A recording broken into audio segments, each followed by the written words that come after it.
So I recently moved from Seattle to Phoenix, as you guys have been following. On my way into Phoenix, I stopped by the Ellensburg Rodeo in Ellensburg.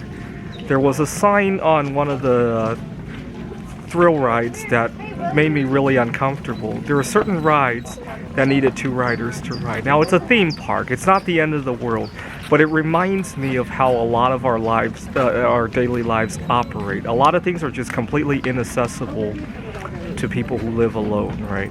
What do I mean by that? Well, when I was traveling in Japan, in Taiwan, I saw a lot of people who live alone, and it's a lot more accessible there because people openly do it. So for example, you guys may have remembered the hostel that I stayed in Taiwan. There are a lot of people who live there long-term, month to month.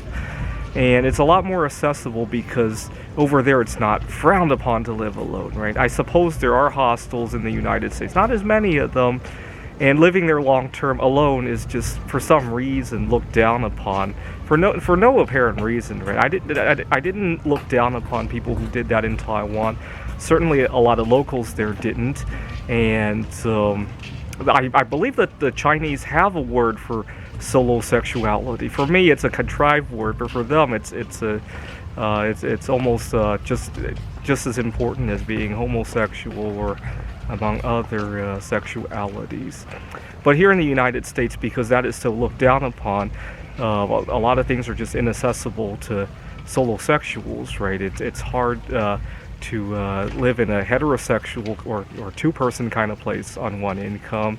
At the workplace, there's a lot of prejudice for taking time off to tend to things that solo sexuals enjoy. For me, Desert Botanical Garden is pretty much my life partner, right? But unfortunately, good luck getting my colleagues to accept it. Maybe they even to understand it sometimes, let alone accept it, right?